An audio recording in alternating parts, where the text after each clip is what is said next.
I covered my parents' mortgage, my sister's college, and every family trip for 5 years while they labeled me the bank and joked I had no life beyond work.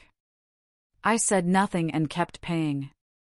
Until last Christmas when they asked for another check, I told them I'd stopped paying 3 months earlier and everything was already past due. The fear on their faces was worth every dollar I ever spent. I thought I was the responsible son, the family's rock.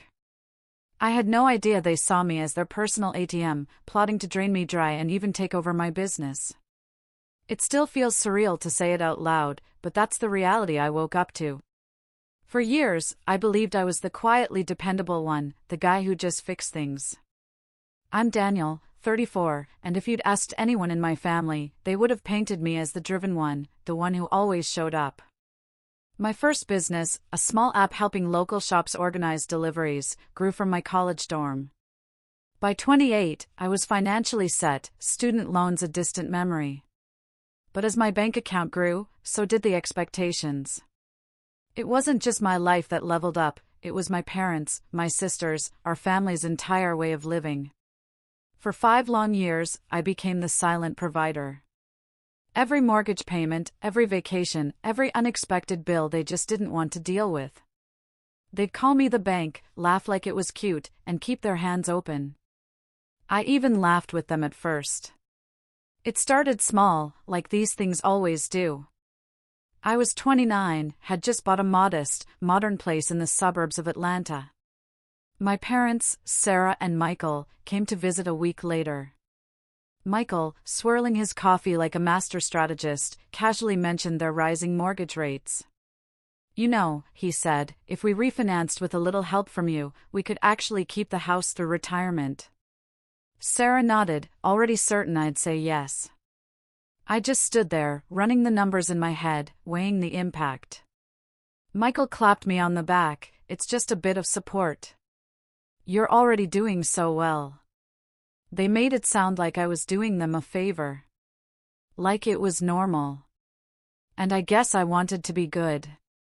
I've always had this ridiculous need to prove myself to them, especially to Michael, who used to say, real men show up for their families and money doesn't matter unless you're using it for something bigger than yourself. I thought maybe, just maybe, this was my chance to finally be seen as the successful one, the stable one. So, I agreed. That first payment felt empowering, like I'd officially stepped into adulthood. I was genuinely helping. Making things better. They called that night, calling me a blessing. But 3 months later, my sister, Chloe, called, crying about tuition. She'd decided last minute to switch to some expensive liberal arts school out of state, and financial aid hadn't come through. Sarah and Michael were stretched thin, and she'd have to delay a semester unless someone stepped in. Guess who stepped in? I wired the money. No questions, no conditions. I just did it. Chloe didn't even say thank you, just sent a heart emoji and a photo of her new dorm. That's when it began. The slow, quiet transformation from being Daniel, the brother and son, to being the bank. It became a nickname in our group chats. Ask the bank. Maybe the bank can fund this year's Hawaii vacation. Hope the bank isn't too busy working to join us for dinner this weekend.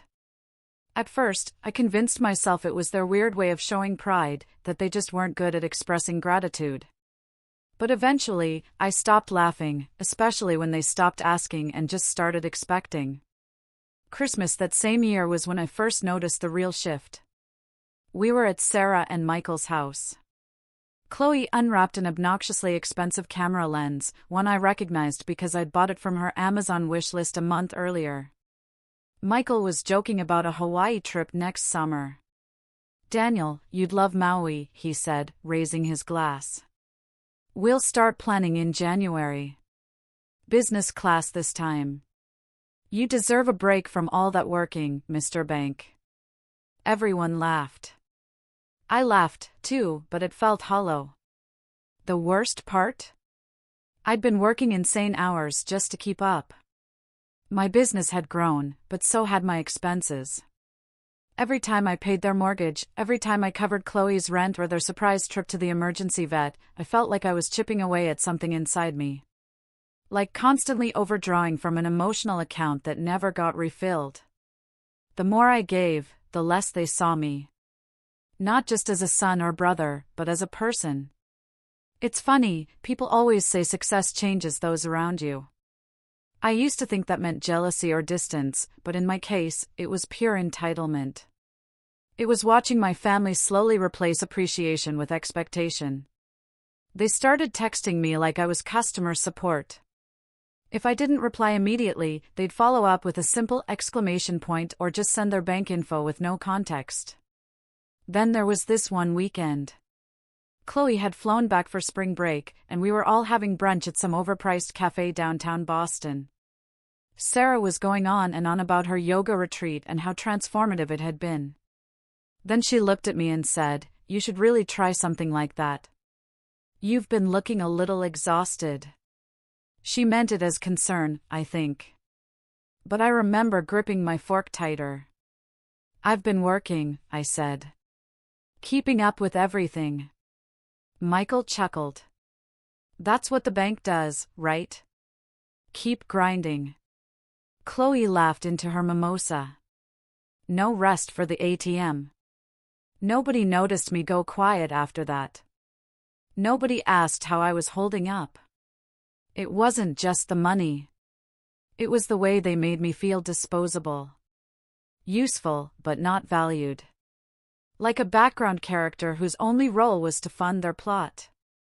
That summer, they booked the Hawaii trip, sending me an itinerary, already paid for. "We figured it was easier this way," Sarah wrote in the group chat. "We put it all on your card. Hope that's okay." It wasn't okay. But I didn't say anything because back then, I still believed they'd eventually recognize the sacrifice, that someday someone would pull me aside and say, "Thank you. We couldn't have done this without you." I thought maybe I could earn their love if I just kept showing up. Instead, that fall, I missed Chloe's birthday dinner because I had the flu. I texted to say I was truly sorry. Her reply? "Lame excuse, bank." That was the first time I thought, maybe they don't care at all. I didn't stop paying, though.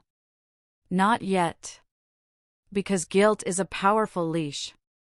And my leash was made of memories, Sarah singing to me when I had nightmares, Michael teaching me to ride a bike, Chloe clutching my hand on the first day of kindergarten. I kept remembering the good stuff, trying to convince myself the present wasn't as bad as it felt. But it was bad. And it was about to get worse, because 3 months before the next Christmas, something inside me finally snapped. That's where everything started to change. It happened on a Tuesday.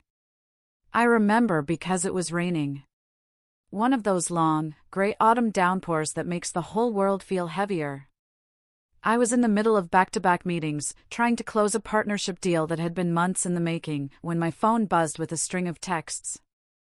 I ignored the first few, assuming it was spam or some group chat drama.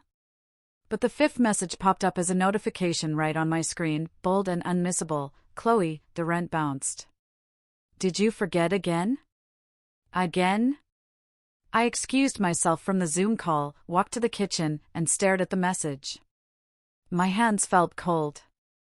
I hadn't forgotten. I just hadn't sent it yet because this month, things were tight. Not catastrophic, but lean enough that I needed to prioritize payroll for my employees. I figured I'd pay hers by Friday. Before I could type a reply, another message came in. "Chloe, I'm already so stressed. Can you just handle this?" It's literally the only thing I asked. No please. No concern. Just demand. That moment cracked something open. I stared at my phone, thinking about all the months I'd covered her rent, tuition, food, textbooks, flights, Uber rides, everything. And the one time I was 3 days late, she acted like I had personally sabotaged her life. My mind spiraled, flipping back through years of similar moments, like when she borrowed my car and returned it with a cracked bumper and a shrug. Or when she used my Netflix login and changed the password so her boyfriend could feel more secure. Or when she told our cousin at a family barbecue, loud enough for me to hear, "Daniel's rich, but has no clue how to enjoy life." And now she was lecturing me like I was her employee who forgot to submit a report. Still, I typed out a short reply, "I'll send it Friday. Dealing with payroll." She read it right away but didn't respond. I waited an hour, two, nothing, until later that night when I got a call from Sarah. "Sweetheart," she said, her tone already dripping with disappointment. "Chloe told me you didn't cover her rent this month." I sighed. "I'm going to. I just need a few days, business." She cut me off. "Daniel, you know how much stress she's been under. The last thing she needs is to worry about being evicted." "She's not going to be evicted, Mom. It's literally 3 days. She said it already bounced once."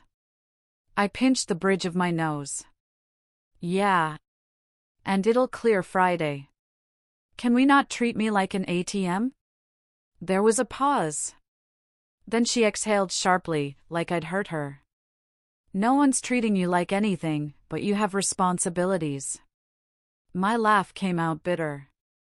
"To who? To Chloe? To her rent?" "To your family," she said firmly. "We're all in this together, Daniel. You've always understood that." I didn't reply. There was nothing left to say. The call ended with her passively reminding me that real families support each other and that money shouldn't be a source of tension if your heart's in the right place. I couldn't sleep that night. I kept replaying her voice in my head. The guilt, the pressure, the twisting of my intentions into some moral failing.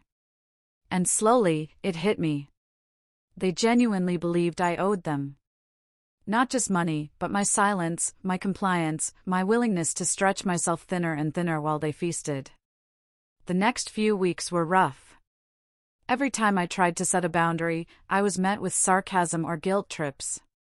When I didn't respond to Chloe's text fast enough, she'd message Sarah, who'd then call me to check in and subtly push me to respond.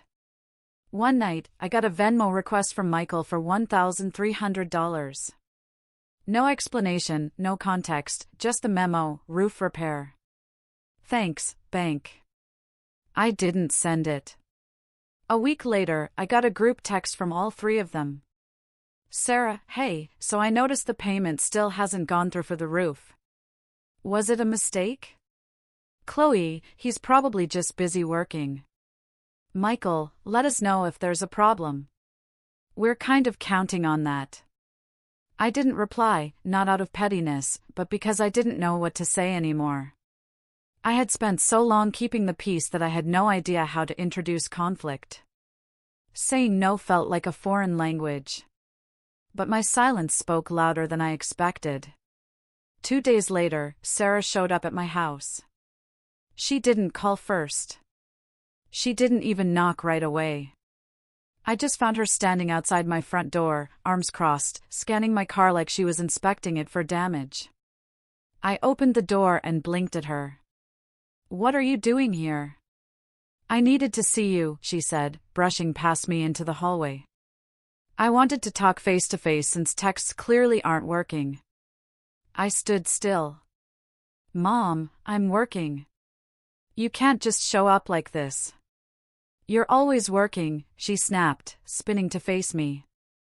"That's the problem.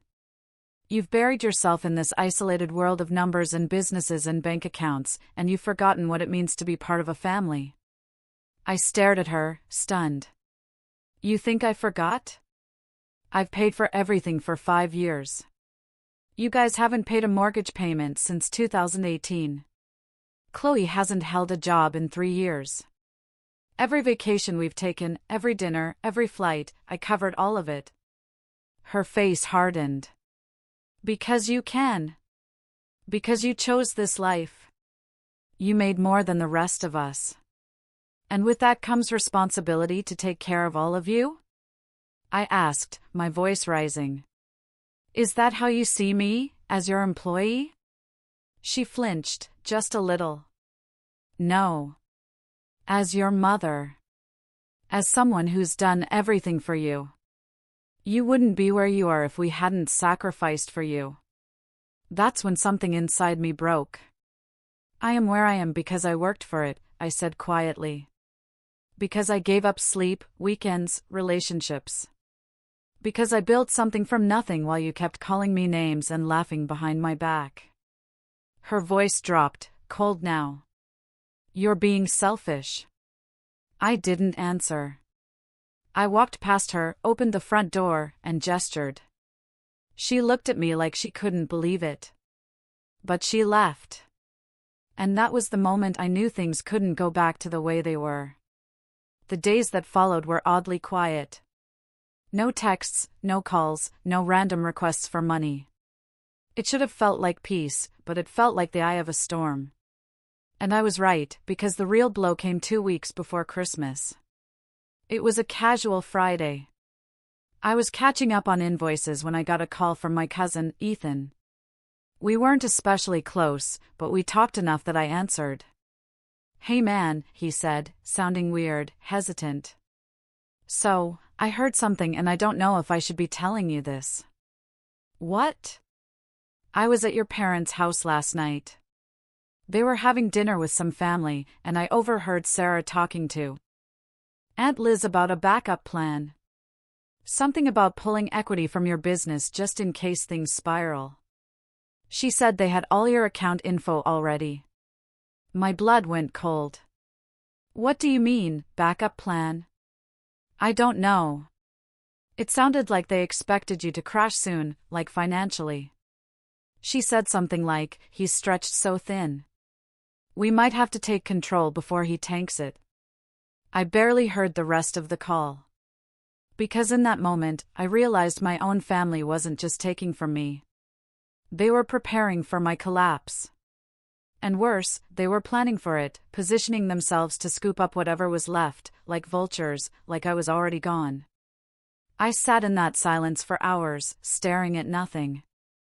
That night, I opened every account, every payment portal, every auto transfer I had linked to them, and I started shutting it all down quietly, one by one. No warnings, no explanations, just silence. It was time to let the bills do the talking. Christmas was just around the corner. The first overdue notice arrived 6 days before Christmas. It was for the mortgage. One of those polite corporate emails that starts with, "We noticed your payment is late." Like the bank is just a concerned friend gently tapping you on the shoulder. I saw it because the account was still under my email, though the payments hadn't been mine for over 3 months now. I had removed my autopay, but hadn't bothered updating my contact info. Maybe a part of me wanted to watch it happen. Maybe I needed proof. 2 days later came the second one, Chloe's rent. Same message, same tone. A little more urgent this time. By the third notice, this one for a family phone plan I hadn't realized I was still covering, I started getting calls. Missed call. Missed call. Missed call. Sarah, Michael, Chloe. Back to back. No voicemail. Just silence followed by ringing again 20 minutes later. I didn't pick up. It wasn't out of spite. I just wasn't ready. Not emotionally. Not mentally. I was holding something fragile inside me. A quiet strength that was still forming. And if I let them speak to me too soon, I knew they'd find a way to crack it open. So, I waited. I focused on my breathing. I worked. I cleaned the house. I went for long walks without headphones. I bought groceries and actually cooked for myself for the first time in months. And for the first time in years, I started sleeping. Really sleeping. No waking up at 3 a.m. to check transfer confirmations. No calculating interest rates in the shower. No staring at the ceiling trying to figure out if I'd forgotten to pay something. The silence that once terrified me began to feel like peace. But peace doesn't come without a storm first. Christmas morning came fast. I didn't go to their house. I had already decided that weeks ago. I stayed home, lit a candle, watched the snow fall out the window. I expected the morning to be quiet, but around 11 a.m. the doorbell rang. I knew who it was before I even stood up. I opened the door slowly. Sarah and Michael were standing on the porch, both wrapped in coats, neither smiling. Sarah was holding a red and gold tin of cookies. Michael had his hands in his pockets. "Merry Christmas," she said, her voice strained. "Hi," I said. I didn't invite them in. There was a long pause before Michael cleared his throat. "We need to talk." I figured they'd just step in without being asked, brushing past me like old habits die hard. Sarah set the tin on the kitchen counter like it was a peace offering. I stayed near the door. 3 months, she said finally. "You stopped everything 3 months ago." I nodded once. "Without telling us." Michael's voice was sharper than I'd ever heard it. "Would it have mattered if I did?" I asked. "Would you have taken it well?" They didn't answer. I could see the fury behind Michael's eyes, the panic behind Sarah's. It was all catching up now. Missed payments, frozen accounts, cancelled cards, and Christmas morning, no less. I wondered how many presents under their tree were bought with money they assumed I'd be transferring. "Why?" Sarah asked softly. "After everything we've been through together?" I met her eyes. "Because I finally realized we weren't in this together. I was just funding it." "That's not fair," she snapped. "We supported you growing up. We gave you everything." I took a deep breath. "You raised me. You provided for me as parents should. And I'm grateful. I always have been. But that doesn't mean I owe you a lifetime salary." Michael shook his head. "We didn't ask for all of it. You offered." "I did," I admitted. "I offered because I thought it would make me feel closer to you. I thought maybe if I took care of everyone, you'd see me. Be proud of me. But all it did was turn me into a bank account with a heartbeat." Silence. Heavy. Real. "We were counting on you," Sarah said, barely above a whisper. "And that's the problem," I said. "You didn't prepare. You just expected." They didn't stay long. They left the cookie tin behind. Sarah paused at the door, looked like she wanted to say something else, but then just turned and followed Michael to the car. I closed the door and leaned against it, heart pounding, hands shaking. But I didn't cry. I thought I might, but there were no tears left. That was my rock bottom. Not because I was broke, not even close, but because I had finally accepted something I had been avoiding for years. The love I wanted from my family was never coming. At least not in the way I needed it. I had been feeding a machine, hoping it would one day turn around and hug me. It never did. So, I stopped feeding it. The days after that were quiet again, but not the same kind of quiet. This one felt earned. I started writing again, something I used to do in college before my business took off. Just journaling, nothing fancy, but putting my thoughts down helped clear the fog.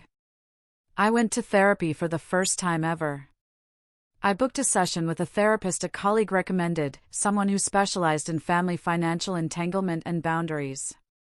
I didn't expect much, but in our third session, she said something that hit me like a truck.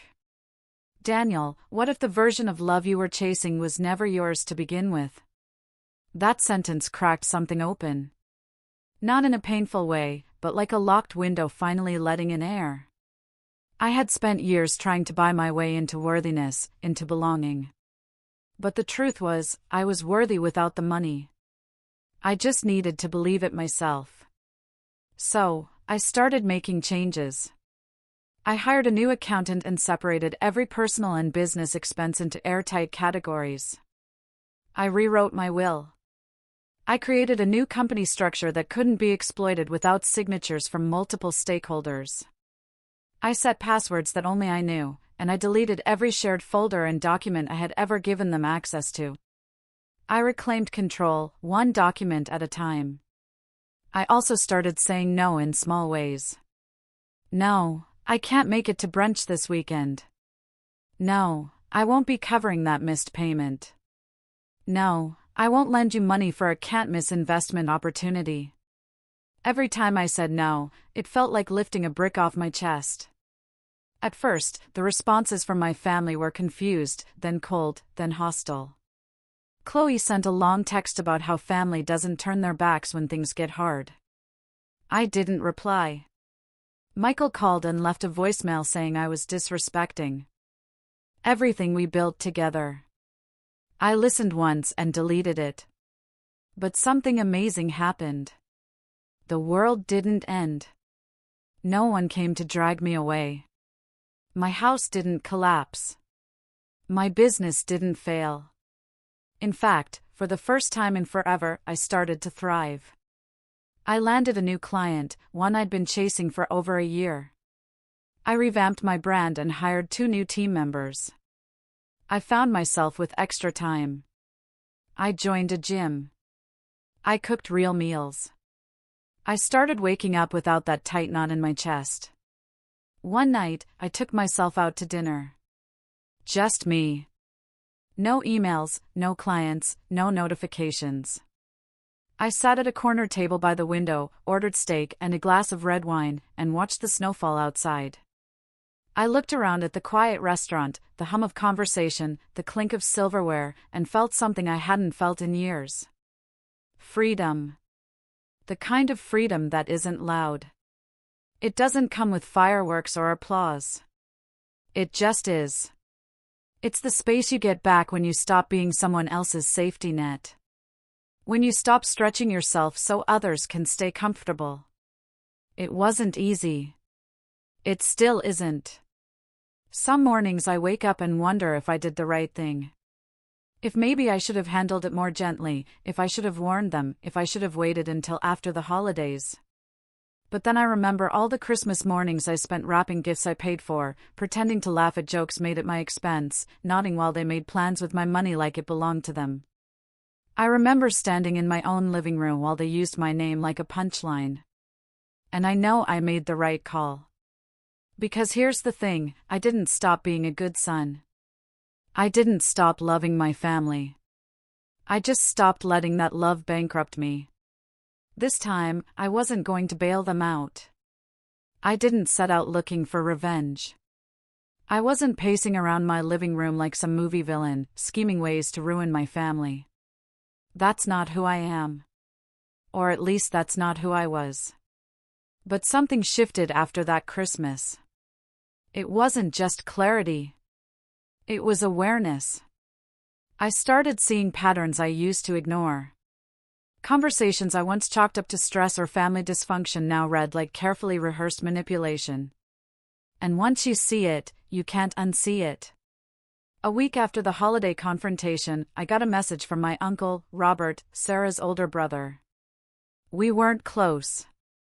He was one of those relatives you see once a year, exchange stiff hugs with, and forget exists until he shows up at a funeral with a weak smile and an awkward joke. But this message wasn't casual. Robert, hey, can we talk? I think we need to clear some things up and I think you deserve to know a few things. That line, you deserve to know a few things, bounced around in my head all night. I called him the next day. We met at a diner halfway between our homes. Nothing fancy, just coffee and eggs, and the kind of silence that builds when 2 men who share blood but not history sit down with something unsaid between them. He didn't waste time. Your parents didn't expect you to pull the plug like that, he said, stirring his coffee. They were scrambling after Christmas, asking everyone in the family for short-term loans, blaming you. Said you had a breakdown, that you were having some midlife spiral. I didn't flinch. Not surprised. But what is surprising, he continued, is how long they've been preparing for this. You know, Michael almost co-signed a business loan using your company's name? My jaw tightened. What? Yeah. Back in September, he told the bank you were on board. They called to verify something, and I overheard the conversation when I was visiting. Thought it sounded sketchy. Didn't realize they were using your name to prop up their credit. I stared at my plate. My appetite vanished. Robert leaned forward. Look, I know we've never been close, but I've always liked you, Daniel. You were the kid who built your first computer from scraps while the other cousins were still trying to figure out their phones. I watched your parents ride your success like it was a family inheritance. And I stayed quiet because, well, it wasn't my business. But after that Christmas mess, I think you've got a right to know they've been making plans behind your back for a long time. He pulled a folder from his coat. I raised an eyebrow. What is this? Copies of emails, loan applications, a couple conversations I recorded just in case. I don't know what you want to do with this, but I figured you earned the truth. I took the folder home. I didn't open it for 2 days. Not because I didn't believe him, I did, but because opening it would mean confirming what I already knew deep down. This wasn't just entitlement. It was betrayal.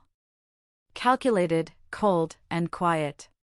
When I finally opened the folder, I read every word. Emails between Michael and his financial advisor discussing Daniel's business assets. Drafts of loan applications with my company's name typed in and then scratched out. Sarah emailing an estate lawyer asking how to prepare for a future business transition from my name to Chloe's without telling me. One recording stopped me cold. It was Sarah's voice, clear and calm. Daniel doesn't ask questions. He just sends the money. He's always been too soft for confrontation. Once we have access to the company, we'll make sure it stays in the family. I sat there, headphones on, hands trembling.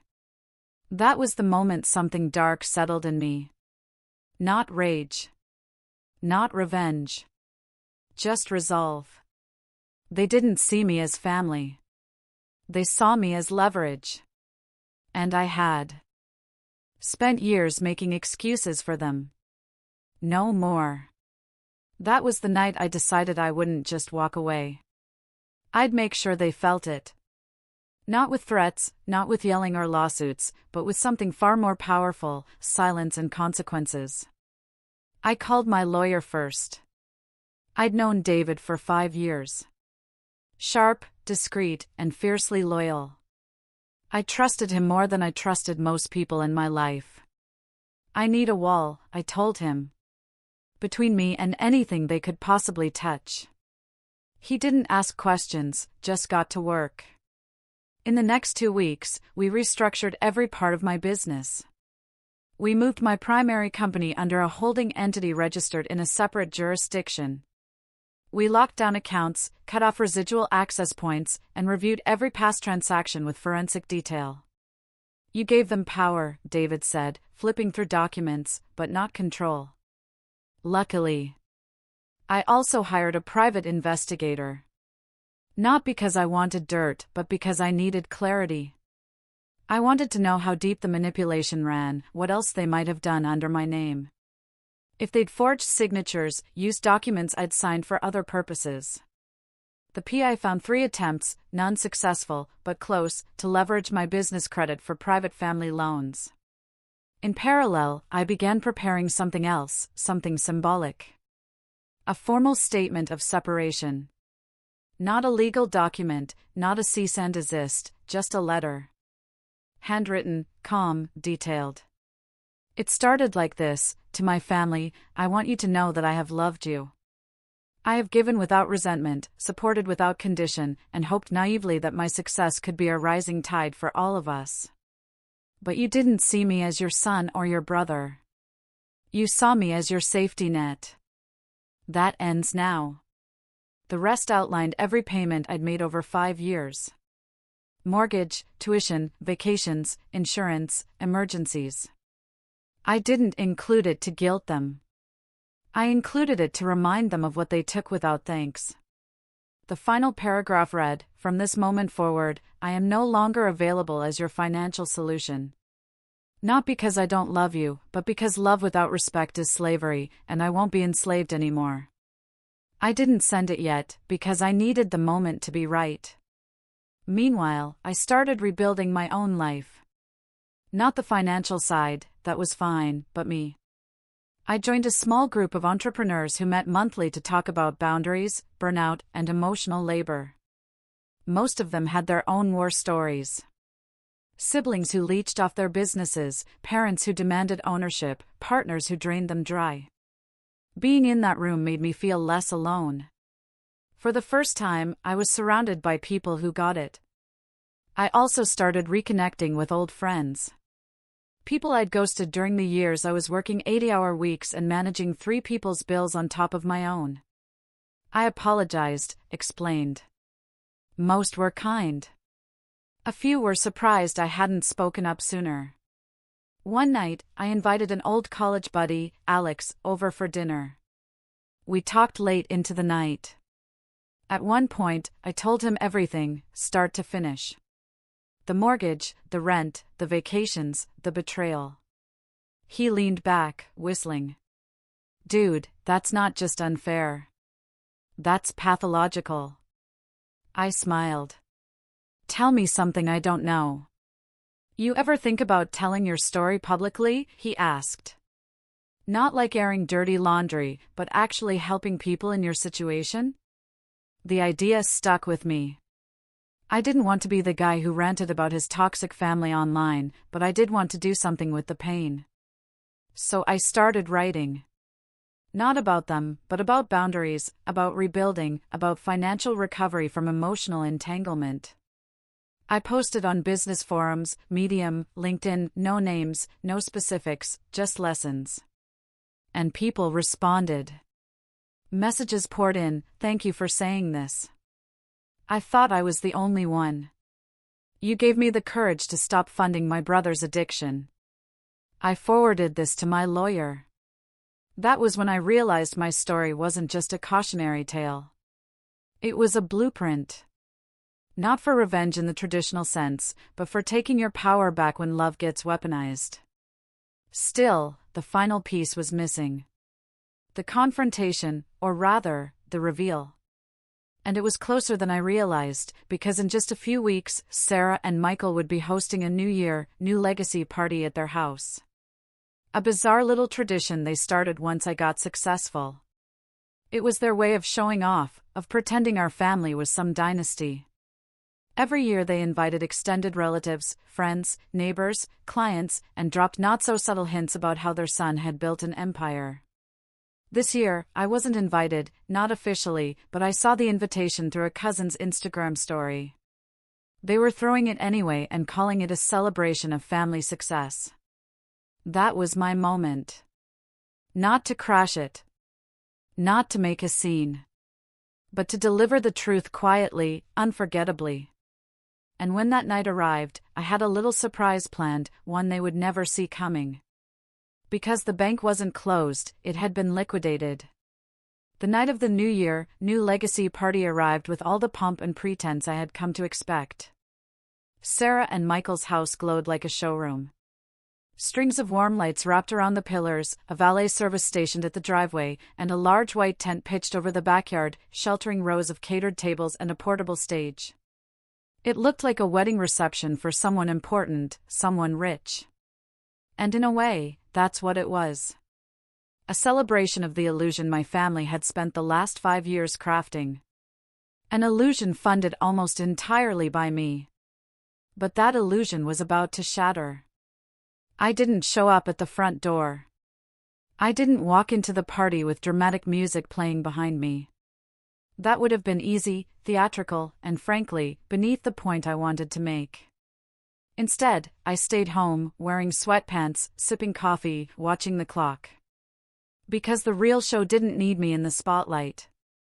I had already set everything in motion. The first wave hit around 7:42 p.m. Just as the party hit full swing.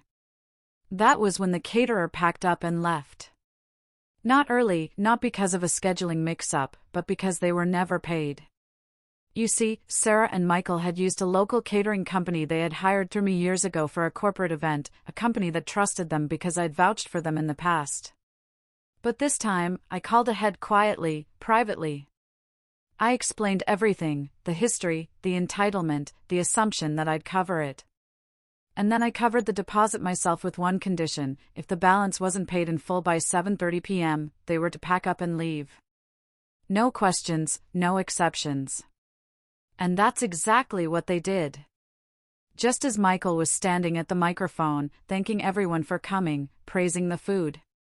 I wish I could have seen his face when the servers began dismantling the buffet line behind him. The second wave came 5 minutes later. My cousin, Jessica, one of the few people in the family I trusted, walked up to the mic. She had a flash drive in her pocket and a nervous smile on her face. Earlier that week, I'd asked her to play a short video for me. I told her it was a message, one the whole family needed to hear.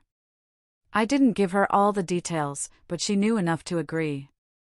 As soon as the sound system reconnected after Michael's awkward attempt to rally the guests, the screen behind the stage flickered on. A simple white background. My handwriting scrolled in black ink, to my family. You call me the bank, but you forgot one thing. Banks keep receipts. The video rolled.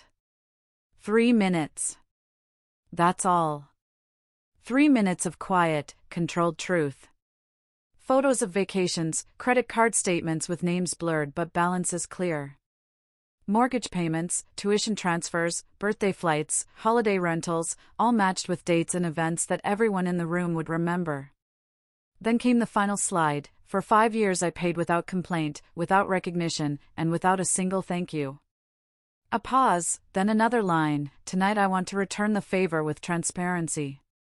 Next came a timeline. 3 audio clips. One of Sarah laughing and calling me too soft to ever cut them off. One of Michael saying, he doesn't read the paperwork. We just need him to sign. And one final quote from Chloe, recorded at a brunch I hadn't attended: he's not family. He's our funding source. The crowd fell silent. Then one more slide appeared, a calm, final message. Going forward, my relationship with each of you will be based on mutual respect, not financial obligation. If you can't separate the two, then this is goodbye. Daniel. The video ended. There was no music, no applause, just silence. The third wave hit at 8:15 p.m. That was when my attorney's courier arrived. He handed Michael a padded envelope. Inside was the letter I had written weeks ago, the formal statement of separation. Not just emotional, but financial. It included documentation of every payment made under my name, termination of power of attorney. Yes, I had discovered my parents had forged one, a notice revoking all co-signatures and family trust access. A clause forbidding them from using my business name in any way, shape, or form. It wasn't a lawsuit. It was a declaration. An unshakable boundary backed by legal force. They could fight it if they wanted, but they'd lose, and it would get public fast. The final blow wasn't legal, though. It was social. Because in that crowd, those friends, neighbors, distant relatives sipping champagne, were people who had always whispered about how lucky my family was, how blessed they were to have such a generous son. Now they saw the truth. The whispers changed. I know, because the next morning my inbox was flooded with quiet apologies from aunts, from uncles, even from Michael's old colleague who simply wrote, "Didn't realize what you were carrying." Respect. I didn't respond to most. I didn't need to. The truth had spoken louder than I ever could. In the weeks that followed, Sarah and Michael tried to recover. They posted photos pretending the party had gone off without a hitch. Chloe wrote a long Instagram caption about fake family and setting your own boundaries, completely unaware of the irony. But behind the scenes, the cracks widened. Their mortgage, now fully theirs again, became a strain they weren't prepared to handle. Chloe's tuition? She missed the next semester. The phone plan was cut off. The private credit card closed. They reached out, of course. Emails, voicemails, a handwritten letter from Sarah quoting Bible verses about forgiveness and reminding me of the times I held you as a baby. I didn't reply because I wasn't angry anymore. I was free. Freedom doesn't come with a grand finale. It comes with peace. It comes with slow mornings and clean inboxes. With cooking dinner for yourself without guilt, with going to bed knowing every cent you earned is building your life, not someone else's fantasy. I still think about them sometimes, not with hate, but with clarity. They were who they were. And I finally became who I needed to be. Not a son chained by guilt, not a brother trapped by duty, but a man who learned slowly, painfully, that love without respect is just control dressed in sentiment. I paid the price, but in the end, the return on investment was everything. What would you have done if your own family saw you as nothing more than a funding source?